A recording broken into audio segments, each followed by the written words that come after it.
Welcome back to Willand Pond. In the last episode, we learned about what variable milfoil is, why it is an invasive species, the dangers that it causes, how it spreads, and we were introduced to the contractors who are on the job to remove the milfoil. Today we're going to meet up with the dive crew again and do a follow-up on how the progress is going. They're going to take us aboard their sturdy vessel and show us how this thing operates, and we'll get some details and personal experiences from their perspectives. That's enough jibber-jabber out of me. Let's get reacquainted with the divers. Hi, I'm Carl from C&D Underwater Maintenance. This is my crew, Tucker and Ken, both scuba divers. We're here to clean the milfoil out of Willand Pond. How many days are you scheduled for removing the milfoil? Okay, we're here for a total of 30 days. I think we have right now 7 down. 8 days, yeah. 8 days. How's progress going? We so far have taken out the green bags, which you can see on the boat. They're onion bags. I think we've gotten about 40 a day, which on 7 days or so. So we're about 320 bags, perhaps. What is an eco-harvester, and are you using one here? We have 2 eco-harvesters, neither of which are here today. It's another method of pulling out the milfoil. It would not be good here today because the milfoil has not reached the level it would be needed to pull the weeds. But it's basically a barrel pinch roller, and it pulls the weeds right out, roots and all. It's a wonderful machine, but right now it's too early in the season to use that here. Have there been any challenges? No unexpected challenges whatsoever. The water visibility has been great. Water is cold.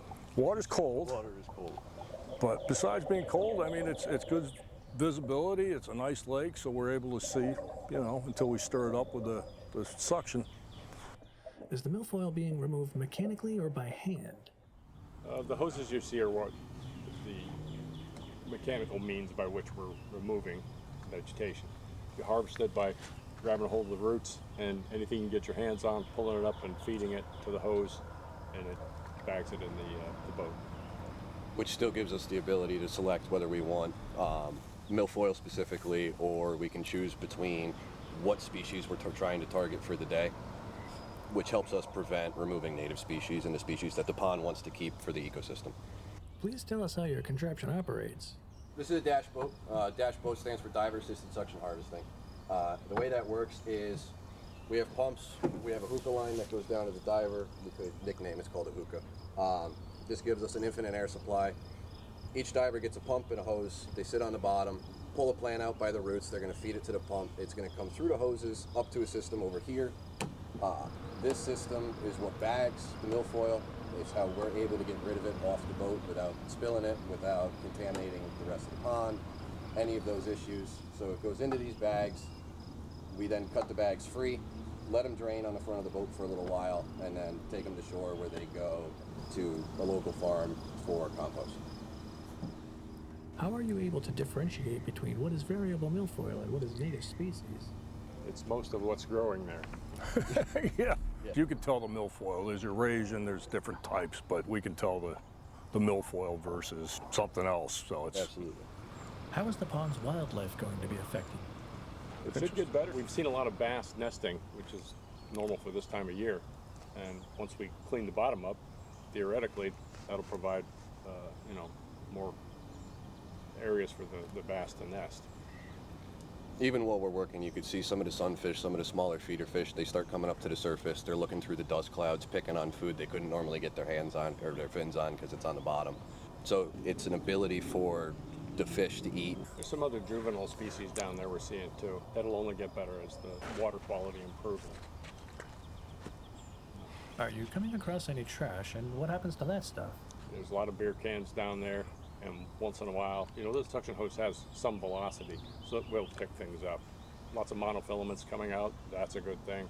Lots of fishing line and lures are in there.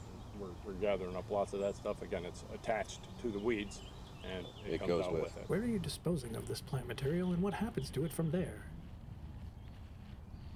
Yeah, so we're actually bringing him to a farm, McGuire Organics. So very nice guy, and he's letting us get rid of everything there, and he's going to put it in the compost.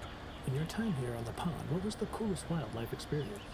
Probably the eagle. Definitely the eagle. It's got to be the eagle. Yeah, the eagle came down right next to the boat and grabbed a 15 fish. feet off the bow of the boat, grabbed a sunfish. Yeah, Yeah. It was really cool to watch. Yeah. and then brought it right to a tree, and it was very cool. And none of us had our phones out. No, we were all working. Yeah. What has been your favorite part of working on Willand Pond? That's a tough one. Our hosts have been great. It's a massively diverse ecosystem. Even in the water, you're seeing so many different species of fish. There's so many different species of birds, migratory birds, predatory birds that are hanging around the outskirts of the lake looking to prey upon the fish. Touching back to the water quality again, I mean, when we first get in the water in the morning, we have 15 feet of visibility, if Yeah, not at more. least. You know, it's spring water, that's for sure.